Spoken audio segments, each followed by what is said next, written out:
Malam itu, 5 remaja dari Surabaya bersiap untuk perjalanan yang sudah lama mereka rencanakan.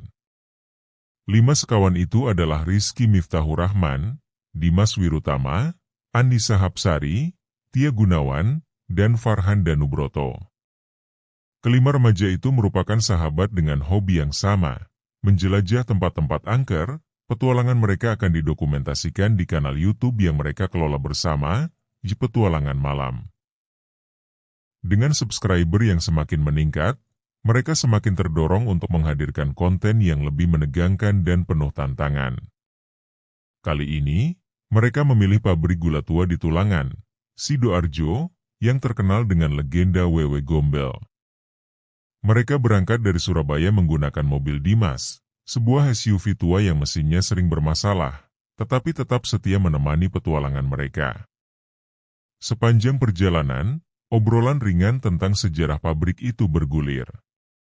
Katanya sih dulu ada banyak pekerja yang meninggal di sana, karena kecelakaan kerja, ujar Anissa sambil menatap layar ponselnya. Bukan cuma itu Nis. Gue baca di forum horor, ada yang bilang banyak anak kecil sering menghilang di sekitar sini. Timpal Tia. Rizky, pemimpin tim sekaligus yang paling berani, hanya tertawa kecil. Itu kan cuma cerita rakyat. Yang jelas, tempat ini udah lama terbengkalai dan pasti keren buat voltage kita. Dimas, yang lebih skeptis soal hal-hal mistis, hanya mengangguk. Asal jangan sampai kita terjebak di dalam aja.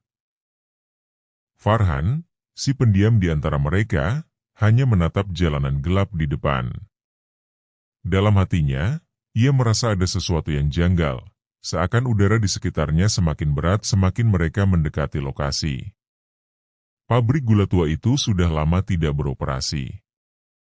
Dulu, tempat ini adalah pusat produksi gula yang paling besar di daerahnya. Dibangun pada era kolonial, bangunan itu masih mempertahankan struktur asli dengan dinding bata merah yang mulai runtuh, jendela kaca yang pecah di sana-sini, serta cerobong asap raksasa yang kini tak lagi mengepulkan asap. Saat mereka turun dari mobil, angin malam menyambut dengan hembusan yang menusuk tulang. Bau khas tanah lembab bercampur dengan aroma besi berkarat menyelimuti udara. Lampu senter mereka menyapu area sekitar, memperlihatkan halaman pabrik yang dipenuhi rerumputan liar setinggi lutut. Di kejauhan, mereka bisa melihat pintu gerbang utama yang setengah terbuka dengan rantai besi yang tampak pernah dirusak. Astaga, ini tempatnya jauh lebih creepy dari yang gue bayangin, gumam Tia sambil merapat ke Anissa. Bagus dong, makin banyak voltage buat kita, sahut Rizky sambil mengeluarkan kamera dari tasnya. Sebelum datang, mereka sempat berbincang dengan warga sekitar tentang pabrik ini. Seorang pria tua bernama Slamet Raharjo, yang mereka temui di warung kopi dekat lokasi, memperingatkan mereka dengan nada serius. Kalian ini masih muda, jangan main-main di tempat itu. Dulu banyak pekerja yang meninggal di sana.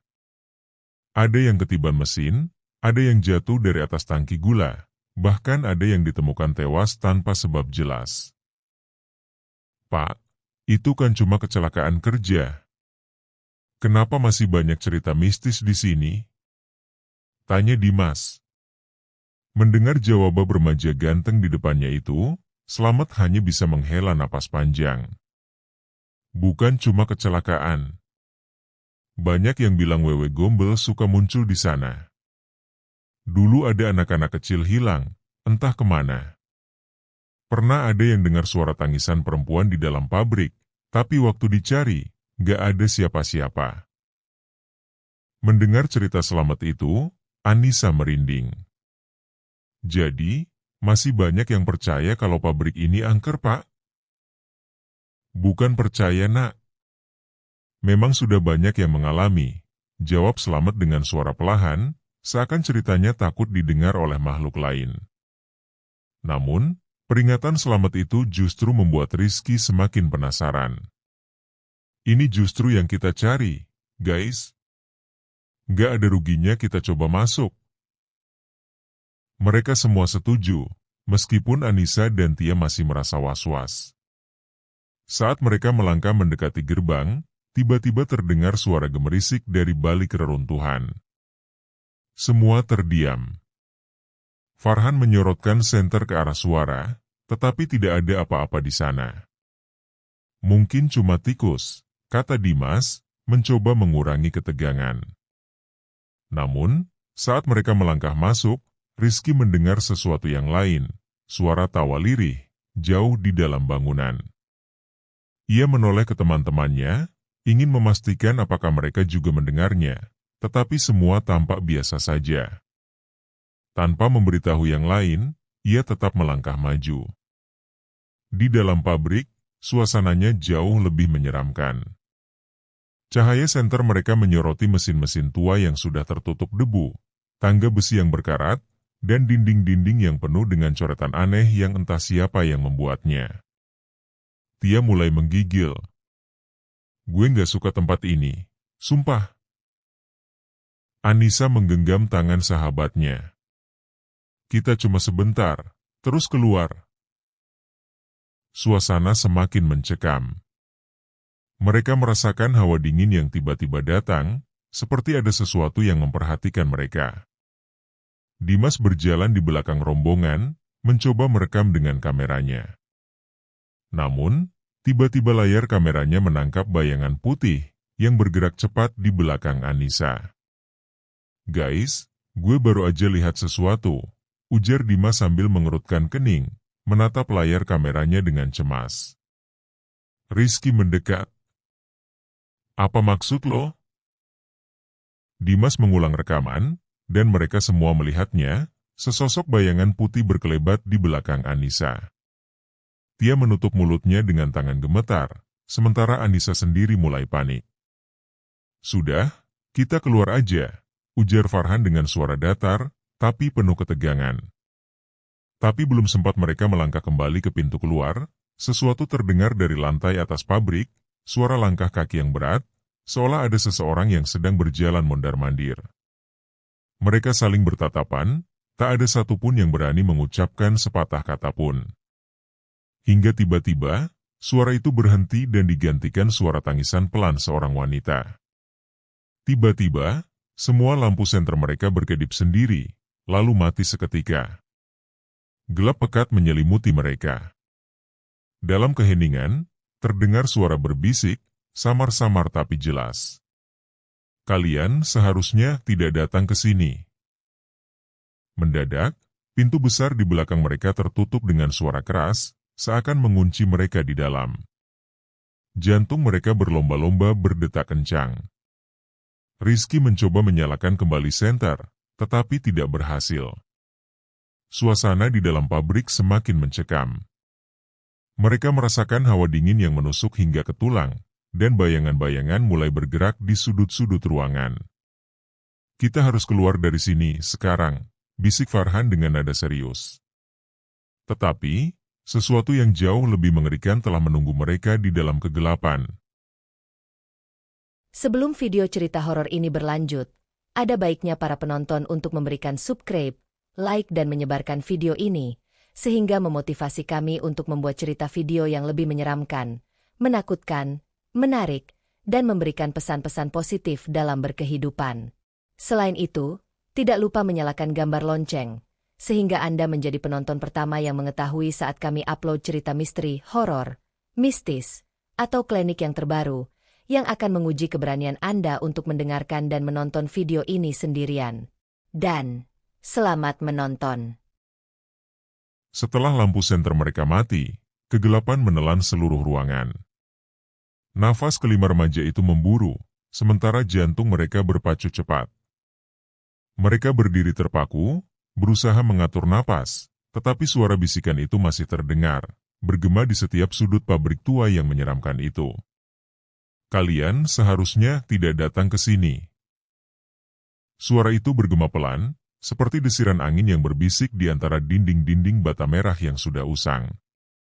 Anissa mencengkeram lengan Tia dengan erat, tubuhnya gemetar hebat. Farhan menggeretakkan giginya, mencoba menenangkan dirinya, Sementara Rizky berusaha menyalakan kembali lampu senternya dengan tangan gemetar. Namun, tidak ada yang menyala. Tiba-tiba, suara derap langkah berat terdengar dari lantai atas. Langkah itu bukan seperti milik manusia biasa, terdengar berat dan menyeret, seolah-olah sesuatu yang besar dan tak terlihat sedang bergerak di atas mereka. Gue nggak suka ini, Riz. Suara Dimas terdengar putus asa. Tenang, tenang. Kita harus tetap bersama, jawab Rizky, meski suaranya sendiri terdengar goyah.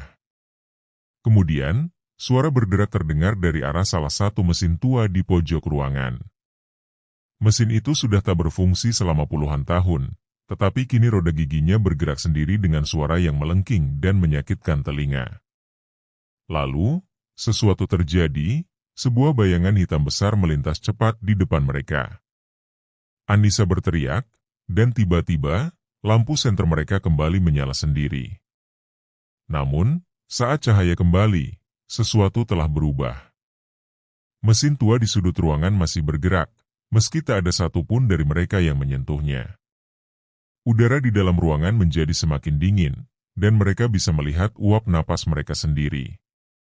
Kita harus keluar dari sini sekarang, pekik Tia dengan suara panik. Namun, sebelum mereka bisa melangkah lebih jauh, sebuah suara tangisan pelan terdengar dari lorong gelap di depan mereka. Tangisan seorang perempuan.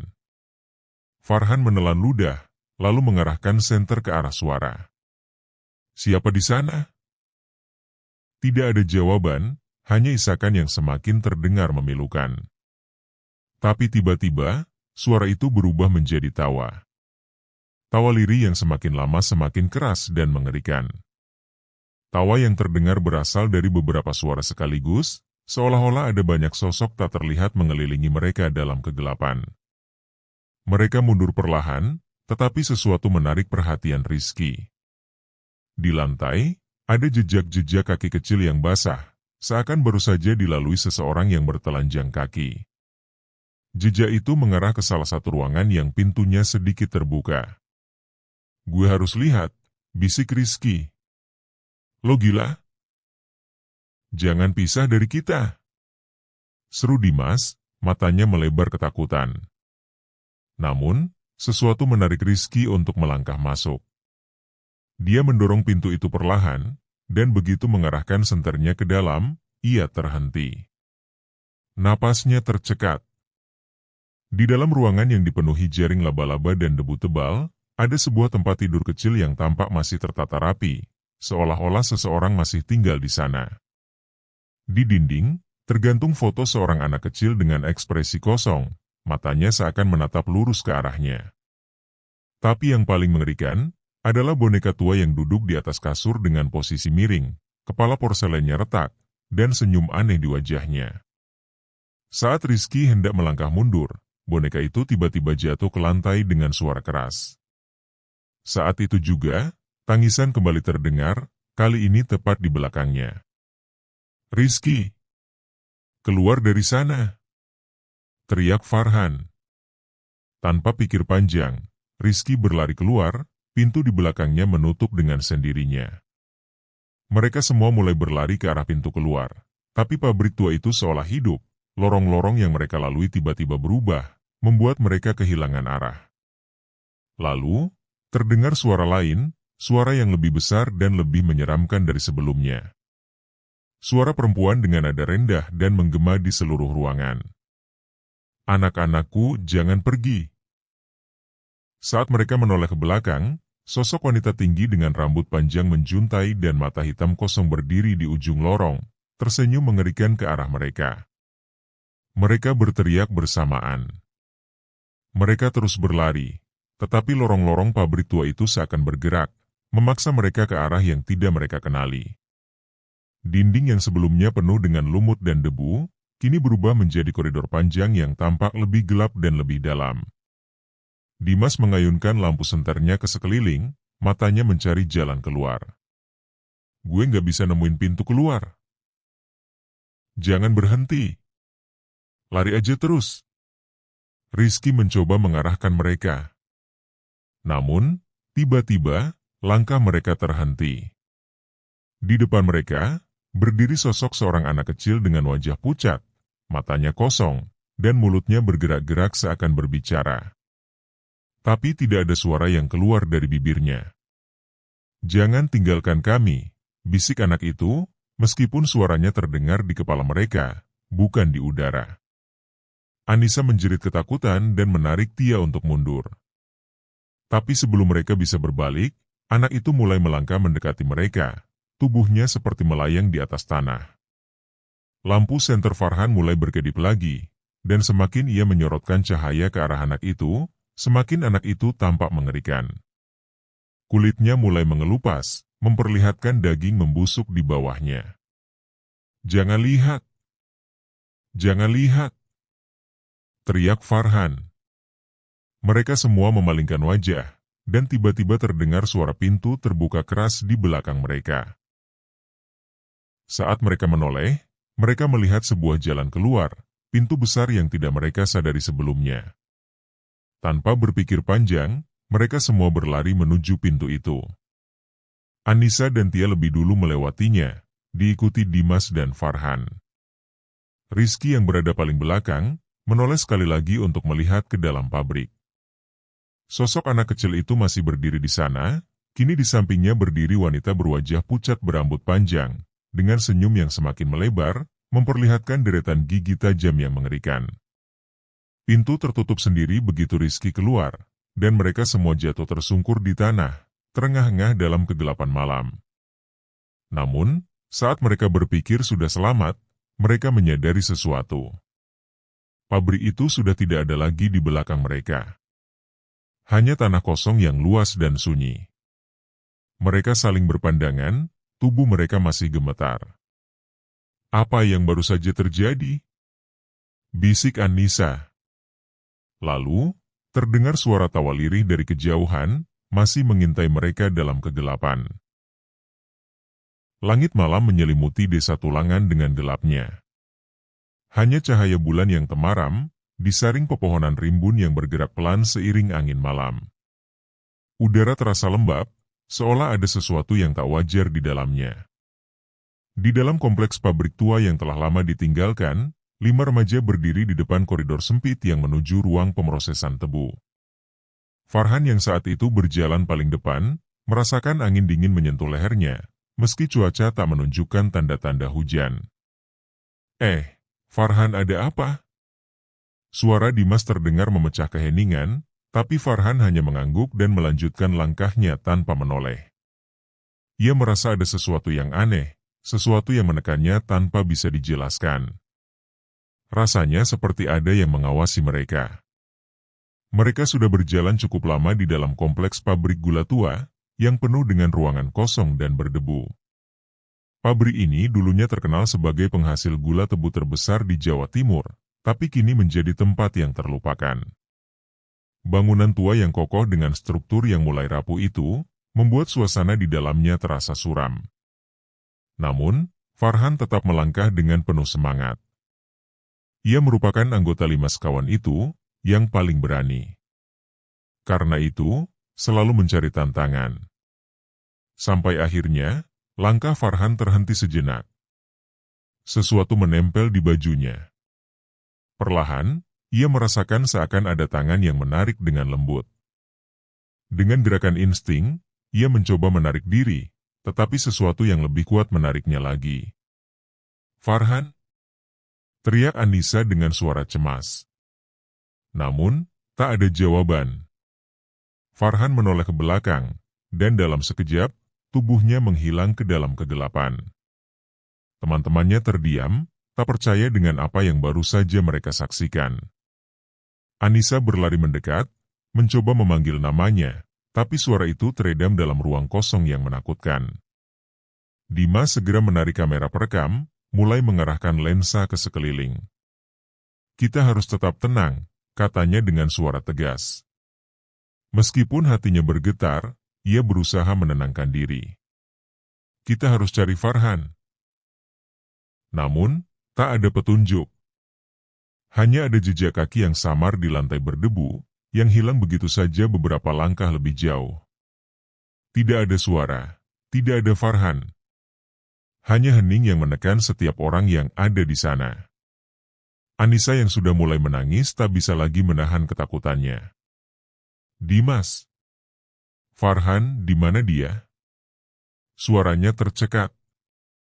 Setiap detik yang berlalu semakin mengerikan. Tidak ada penjelasan yang masuk akal.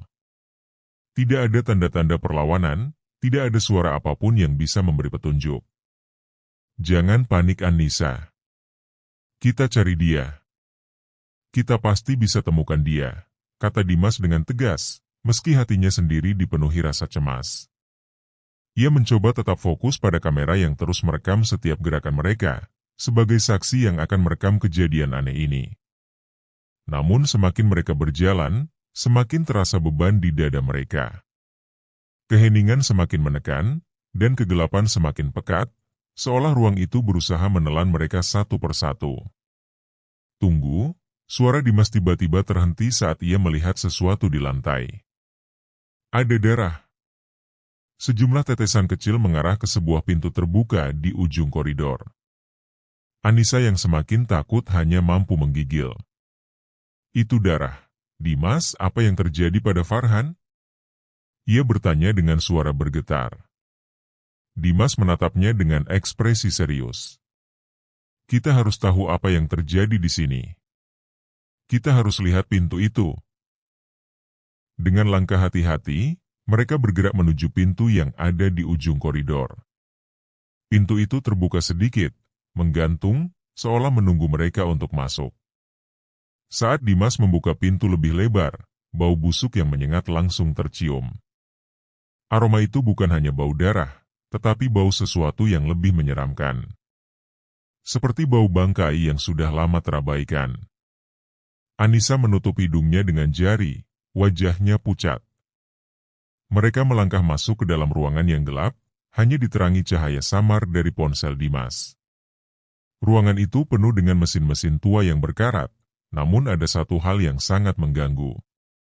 Di tengah ruangan, tergeletak sebuah kotak kayu tua yang terlihat sangat tidak pada tempatnya. Kotak itu tampak baru, meski ruangan tersebut telah lama ditinggalkan.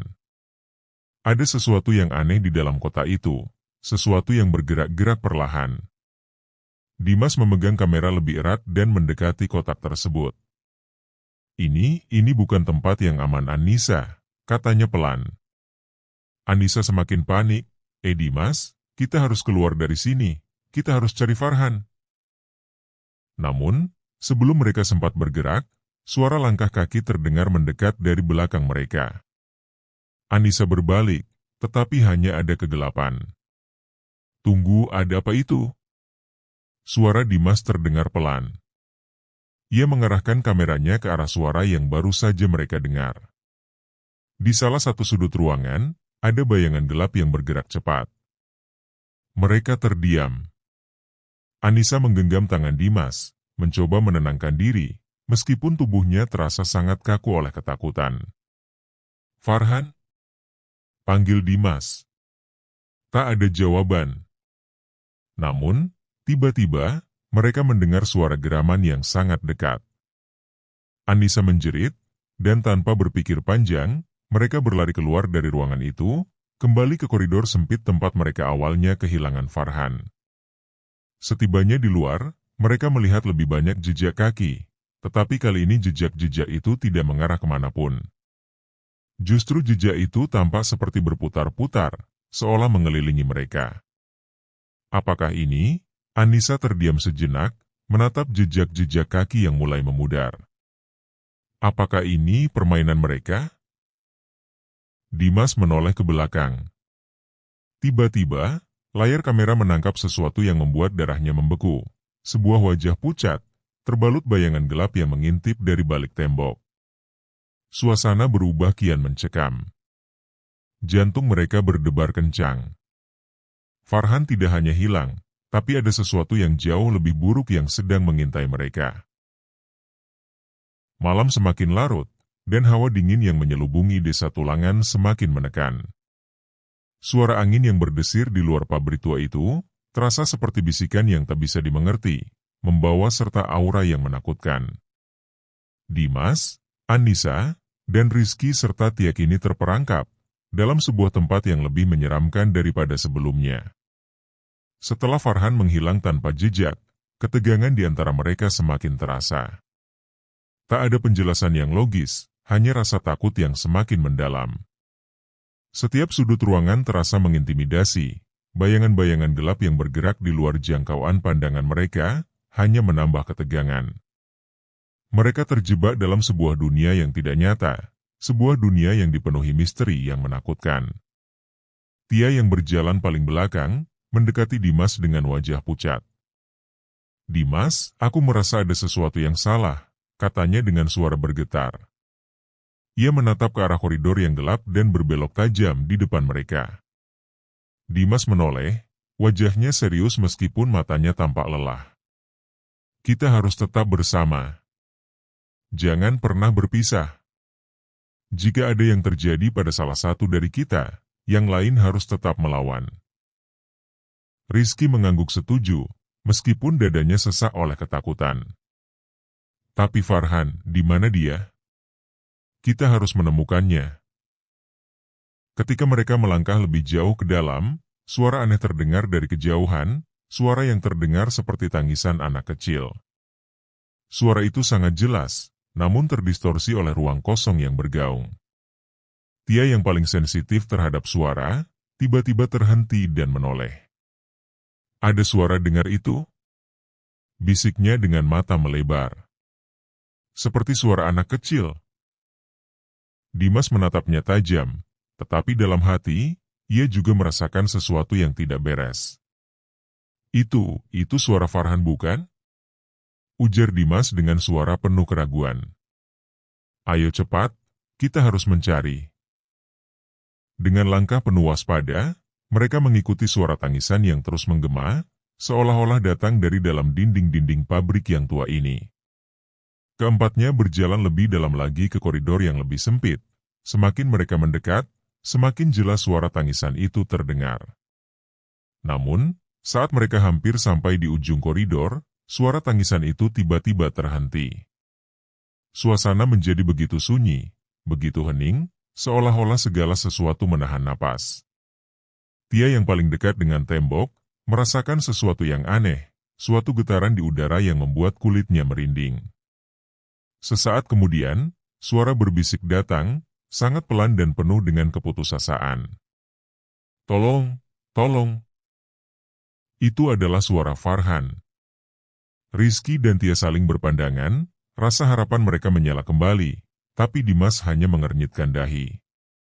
Aneh, suara itu terdengar seperti dari dalam dinding. Dimas meraih senter dari tasnya, menyorotkan cahaya senter ke sekelilingnya. Lalu, di balik bayang-bayang gelap yang terus bergerak, mereka melihat sesuatu yang tak terduga. Seorang wanita tua muncul di hadapan mereka. Wanita tua itu mengenakan gaun lusuh yang tampak sudah usang, rambutnya panjang dan kusut menutupi sebagian besar wajahnya, tapi matanya, kosong, tanpa pupil, hanya lubang gelap yang tak bernyawa, menatap tajam ke arah mereka. Tia terkejut dan mundur selangkah, menahan napas. "Siapa dia?" Suaranya gemetar, mencoba menghindari tatapan kosong wanita itu. Dimas melangkah maju sedikit, meskipun hati dan pikirannya dipenuhi rasa takut. "Apa yang kamu inginkan?" ia bertanya, suaranya tegas meskipun ada kegugupan yang tak bisa disembunyikan. Wanita tua itu tersenyum, senyuman yang begitu lebar hingga memperlihatkan gigi-gigi kuningnya yang rapuh. "Aku menunggu." Suaranya seperti bergema di telinga mereka, terdengar begitu asing namun begitu dekat. "Menunggu yang hilang." Tiba-tiba, sosok itu bergerak lebih dekat. Kaki wanita itu tidak menyentuh lantai, seolah-olah melayang. Setiap langkahnya membawa aroma busuk yang semakin menusuk. Tia menjerit, tapi jeritannya teredam oleh suara lain yang lebih menakutkan. Sebuah suara yang menggema dari dalam tembok. "Dimas!" Nama itu terdengar jelas dan penuh dengan penderitaan. Itu adalah suara Farhan. Tetapi sebelum Dimas bisa merespon, sesuatu yang tak terlihat mendorongnya mundur dengan kekuatan yang sangat besar. Ia terjatuh ke belakang. Dalam sekejap, tubuhnya menghilang ke dalam bayangan hitam yang muncul tiba-tiba dari dinding. "Dimas!" teriak Anissa dan Rizky bersamaan, berlari ke arah dinding yang seolah-olah menelan Dimas dalam kegelapannya. Mereka berdua berusaha menariknya kembali, tetapi hanya menyentuh udara dingin yang kosong. "Apa yang terjadi?" "Dimas!" Rizky menjerit dengan penuh ketakutan, menggapai-gapai ruang kosong di depan mereka. Tangan Dimas, yang tadi masih terlihat, telah lenyap sepenuhnya. Anissa terduduk di lantai, menangis dengan penuh ketakutan. Dia hilang, tidak ada.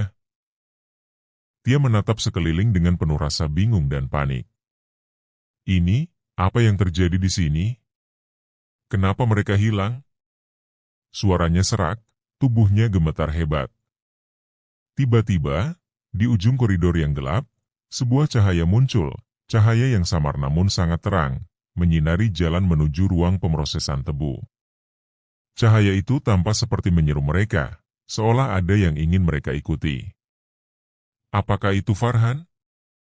Anissa bertanya, menahan air mata yang mengalir deras. Rizky yang tak mampu menahan ketakutan, mengambil keputusan cepat. "Kita harus ke sana. Mungkin dia masih hidup," katanya dengan suara penuh tekad meski ada gemetar yang jelas terdengar. Mereka berdua dengan hati yang berat dan takut, mulai melangkah menuju cahaya itu, tanpa menyadari jika langkah mereka justru akan membawa mereka lebih dalam masuk ke dalam kegelapan yang menanti. Setiap detik yang berlalu, ketakutan semakin mencekam, seolah-olah ada sesuatu yang mengintai mereka dari dalam kegelapan itu. Dan ketika mereka sampai di tempat itu, tempat yang penuh dengan cahaya terang yang tak wajar, mereka melihat sesuatu yang lebih mengerikan dari yang bisa dibayangkan. Keheningan yang menyelimuti ruang itu terasa semakin menyesakkan. Anissa dan Rizky berdiri terpaku, saling berpandangan dengan mata yang dipenuhi ketakutan. Mereka tak bisa percaya dengan apa yang baru saja mereka alami. Bayangan gelap itu, jeritan mengerikan Farhan yang menghilang, dan mesin-mesin tua yang seolah hidup dengan kehendaknya sendiri. Semuanya berakhir dengan mereka terjebak dalam kegelapan yang tak terduga. Saat Anissa mendekati Rizky, napasnya yang cepat terdengar memekakan telinga. Tubuhnya gemetar hebat, dan rasa takut yang menggerogoti dirinya seolah tak bisa ditahan lagi. "Apa yang terjadi, Rizky? Kenapa mereka semua hilang?" Suara Anissa bergetar.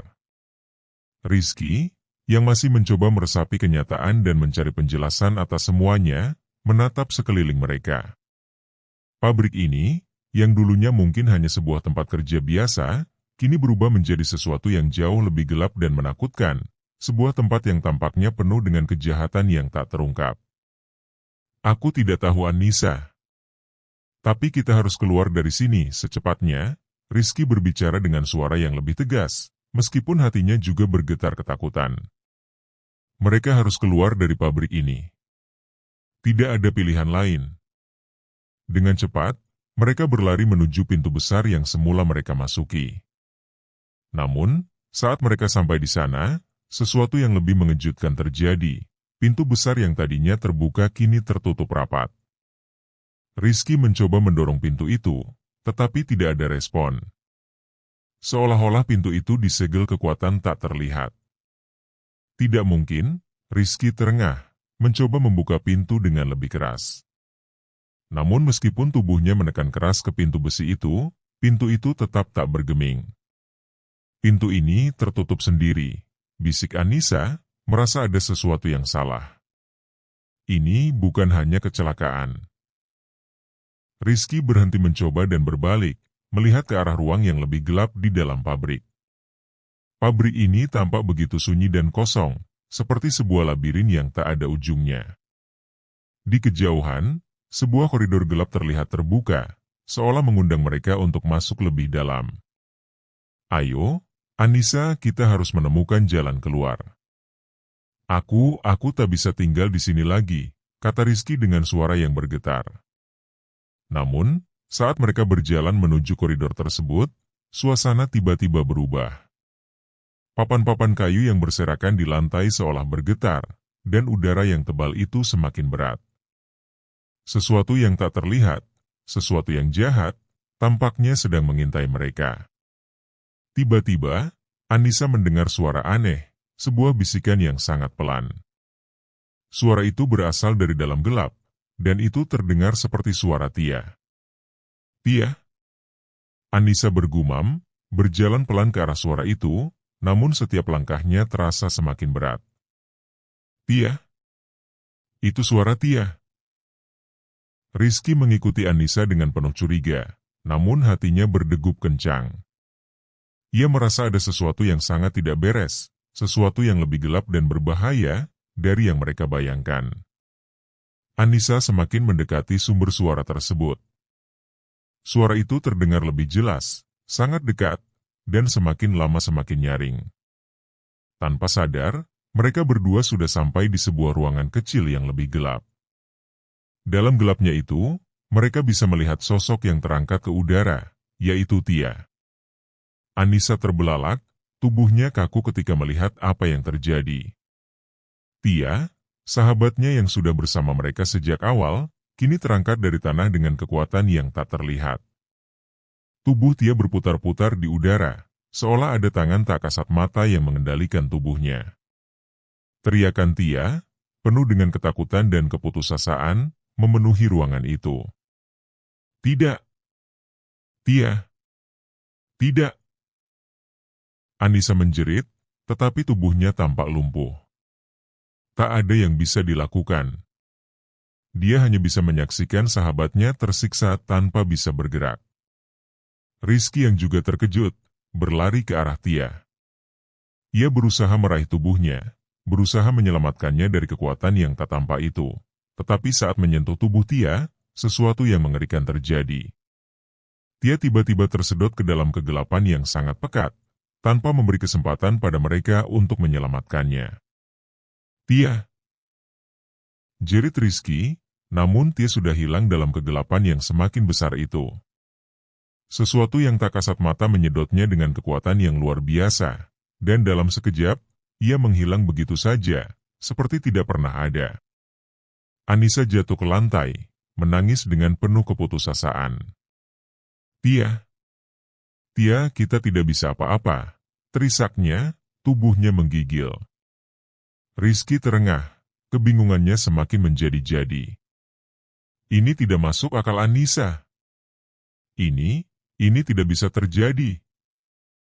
Sesaat kemudian, ia meraih tangan Anissa, mencoba menenangkan. Namun, dirinya sendiri pun merasa tak berdaya. Saat itu, suara bisikan kembali terdengar. Kali ini lebih dekat, lebih menakutkan. Kalian tidak akan pernah bisa keluar dari sini. Suara itu bergema, mengisi seluruh ruangan, dan seolah berasal dari setiap sudut. Anissa merasakan darahnya membeku. Apa itu? Bisiknya, matanya terpaku pada kegelapan yang semakin menyelimuti mereka. Tiba-tiba, bayangan gelap itu muncul lagi. Kali ini, lebih besar, lebih jelas, seperti sosok yang tidak sepenuhnya manusia. Dengan langkah-langkah besar, sosok itu bergerak mendekat, membawa serta aura yang begitu menakutkan. Matanya yang kosong menatap mereka, dan mulutnya yang lebar mulai tersenyum, namun itu bukan senyum yang biasa. Tidak ada yang bisa melarikan diri dari tempat ini, kata sosok itu dengan suara yang terdengar, seperti ribuan suara yang bercampur menjadi satu. Semua yang datang akan tetap berada di sini selamanya. Anissa dan Rizky berlari, mencoba menemukan jalan keluar, tapi mereka tahu, meskipun mereka melarikan diri kemanapun, mereka tetap terjebak dalam dunia ini. Dunia yang penuh dengan teror dan kegelapan yang tak bisa dipahami. Pada titik itu, mereka sadar meskipun berlari, meskipun mereka mencari jalan keluar, mereka hanya akan semakin tersesat. Setiap langkah membawa mereka lebih dalam ke dalam labirin ini, ke dalam kegelapan yang tampaknya tak berujung. Di luar sana, suara angin yang berdesir mengerang, seperti sebuah peringatan. Dan di dalam, mereka hanya bisa mendengar bisikan-bisikan yang semakin dekat. Kegelapan semakin mendalam, menyelimuti seluruh harapan dan membawa mereka menuju takdir yang tak bisa dihindari. Malam itu, di sebuah rumah sederhana di Kampung Ampel Lonceng, Surabaya Utara, Ustadz Rahmat Abdurrahman terlelap dalam tidur malamnya. Namun, dalam tidur yang dalam itu, mimpi aneh menghampirinya. Sesuatu yang tak bisa ia jelaskan, tapi sangat nyata, seperti peringatan yang datang dari dunia yang tidak ia kenal. Mimpi itu dimulai dengan sebuah pemandangan gelap, sebuah ruangan yang sepi dan sunyi. Ustadz Rahmat berdiri di tengah ruangan itu, tubuhnya kaku dan beban yang tak bisa dijelaskan mengikatnya. Ia melihat di hadapannya sosok wanita tua dengan rambut panjang yang terurai. Wajahnya pucat, dengan mata yang tajam menatapnya penuh amarah. Wanita tua itu mulai bergerak mendekat, langkahnya lambat namun pasti. Saat semakin dekat, suara bisikan yang mengerikan mulai terdengar, membelai telinga Ustadz Rahmat. Kalian yang berani mengusik wilayahku, akan kukumpulkan jiwa-jiwa muda yang tak tahu batas. Suara itu bergetar, penuh kebencian.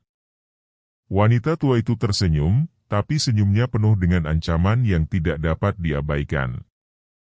Tiba-tiba, suara lain yang lebih lembut dan penuh dengan kesedihan terdengar, seolah datang dari kedalaman kegelapan yang berbeda.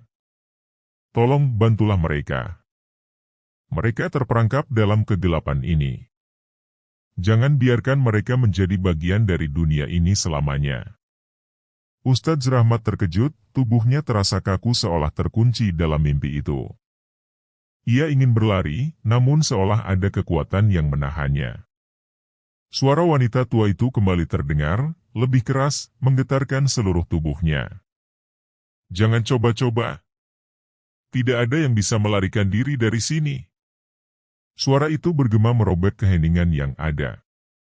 Dengan rasa takut yang tak bisa dibendung, Ustadz Rahmat terbangun.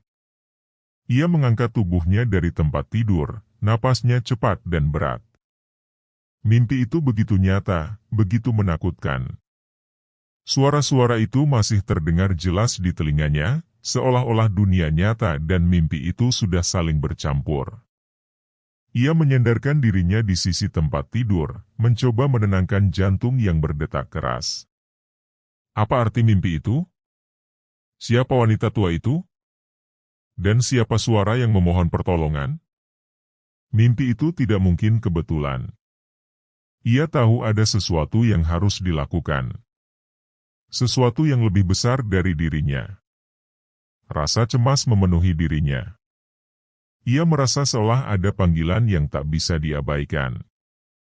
Suara lembut itu, suara yang memohon bantuan, jelas berasal dari seseorang yang sangat membutuhkan pertolongan. Dan suara wanita tua itu, penuh amarah, seolah menandakan ancaman yang lebih besar, sesuatu yang jahat yang sedang mengintai. Ustadz Rahmat memutuskan untuk bertindak. Ia segera bangkit, mengenakan pakaian yang sederhana namun penuh makna bagi dirinya, baju koko putih dan sarung khas yang selalu dikenakan saat menghadapi hal-hal yang dianggapnya penting. Ia mengambil tas kecil yang selalu berisi kitab-kitab doa dan perlengkapan ibadah. Ada sesuatu dalam dirinya yang mengatakan bahwa ini bukanlah tugas biasa. Ini adalah misi ilahiyah yang tak bisa diabaikan. Sebelum meninggalkan rumah, Ustadz Rahmat mengambil wudhu dan menghadap kiblat. Sholat sunnah 2 rakaat. Selain itu, doa-doa perlindungan, doa untuk keselamatan, dan doa untuk keteguhan hati ia lantunkan dengan penuh keyakinan. Dalam setiap kata, ia meminta perlindungan Tuhan dari segala hal yang tak tampak, terutama dari gangguan jin dan setan yang mengancam. Dengan tekad bulat, ia melangkah keluar rumah. Mengendarai Kia Picanto merah kesayangannya menuju pabrik gula tua di Tulangan, yang telah disebutkan dalam mimpi tersebut. Pabrik yang terletak di wilayah Kabupaten Sidoarjo, tempat yang kini terasa begitu misterius dan penuh dengan kejahatan tak terungkapkan. Setibanya di dekat pabrik tua itu, Ustadz Rahmat merasakan ada sesuatu yang tidak beres. Sebelum mencapai gerbang pabrik, ia merasakan hawa yang sangat berat. Udara malam itu terasa semakin dingin, meskipun tidak ada angin. Langkah kakinya terasa berat, dan ada perasaan yang merayap perlahan ke dalam dirinya, sebuah firasat buruk. Ketika mendekati gerbang, ia melihat pintu gerbang itu, yang seharusnya terbuka, kini tertutup rapat.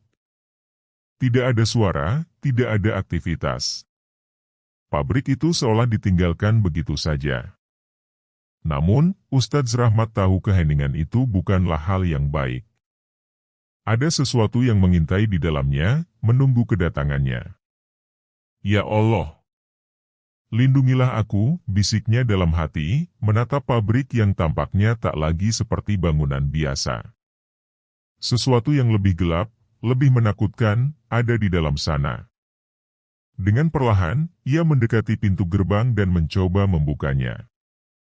Tidak ada tanda-tanda kekuatan yang menghalangi, tetapi begitu pintu terbuka sedikit, udara di sekitar Ustadz Rahmat semakin mencekam, seolah pabrik itu sendiri sedang menghisap energi hidupnya.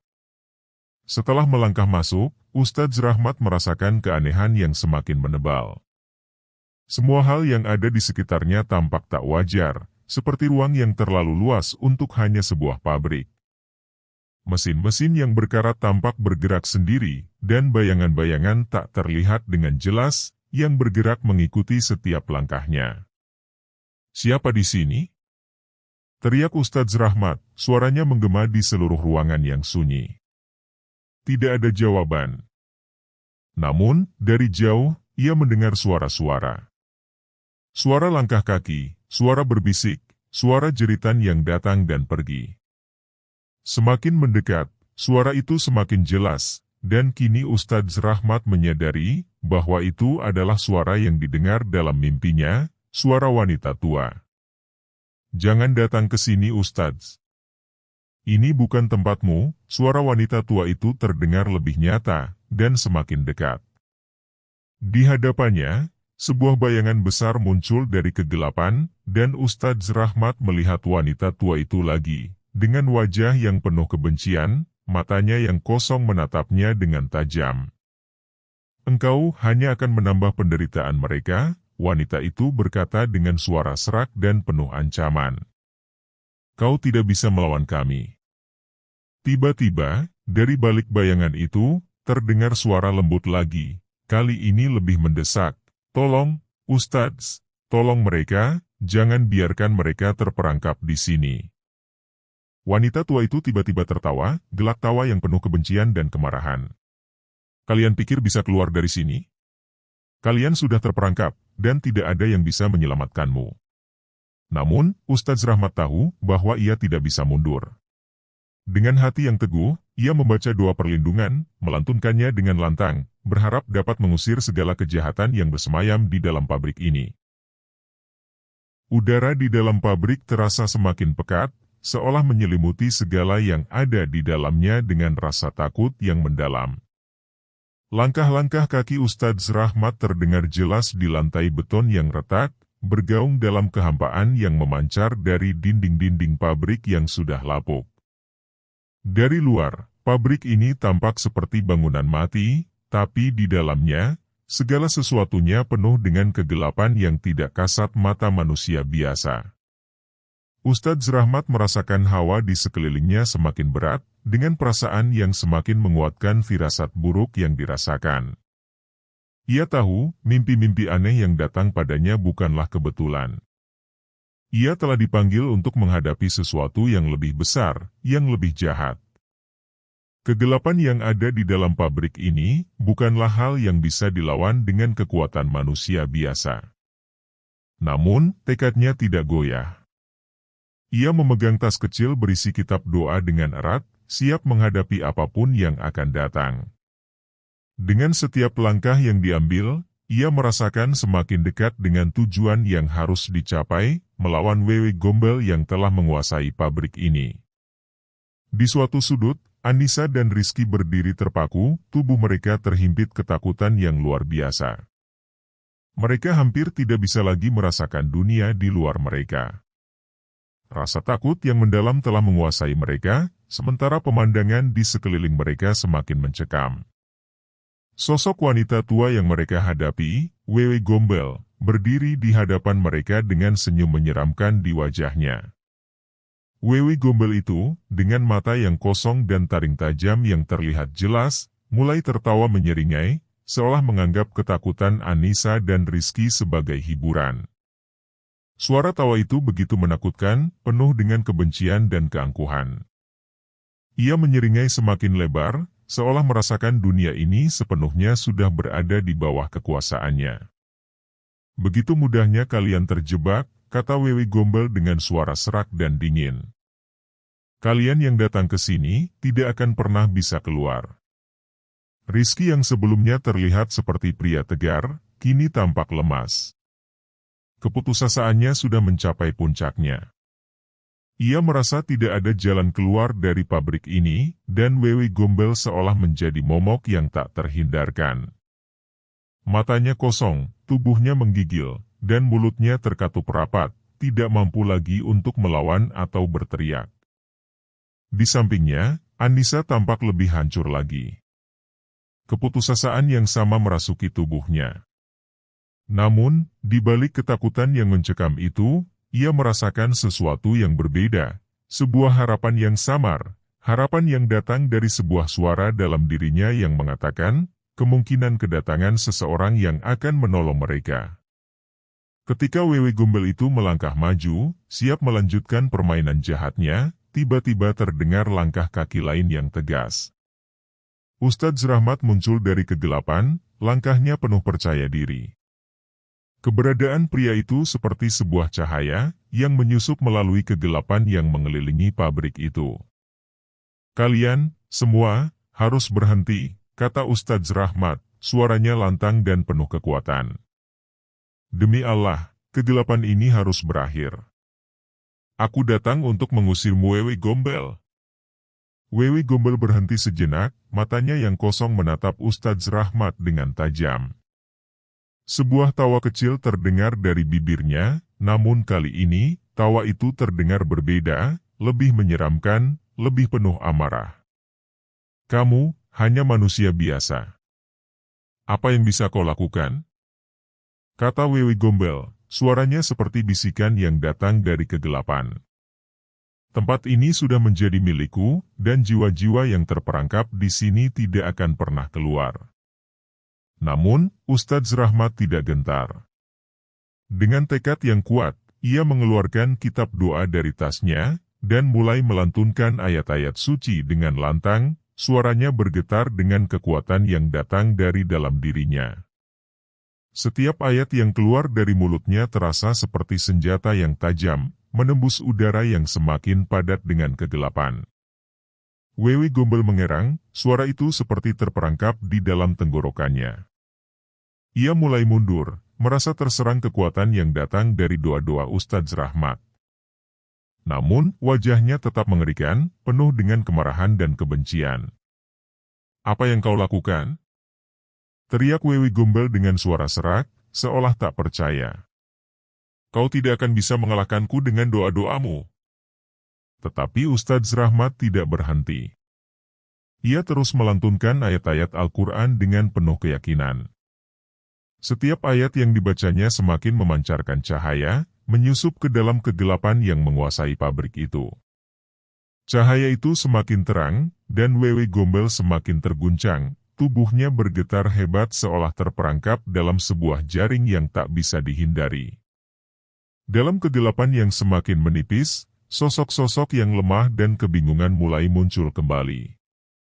Mereka adalah Farhan, Dimas, dan Tia, 3 anggota 5 sekawan yang sebelumnya hilang, dan terperangkap dalam cengkeraman Wewe Gombel.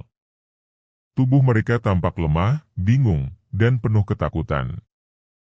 Mereka tampak seperti bayangan yang datang dari dunia lain, seolah kehilangan kesadaran akan apa yang sedang terjadi di sekitar mereka. Farhan, Dimas, Tia, Anissa berteriak, matanya penuh dengan harapan. Alhamdulillah, kalian masih hidup. Suaranya hampir patah karena terharu, tapi juga penuh kebingungan. Mereka bertiga hanya bisa berdiri di sana, tampak bingung dan tidak mampu berkata-kata.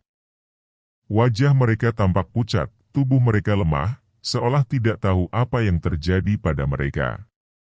Ustadz Rahmat berhenti sejenak dari melantunkan ayat-ayat Al-Quran, beralih memandang tiga remaja Farhan, Dimas, dan Tia dengan tatapan penuh kasih dan keyakinan.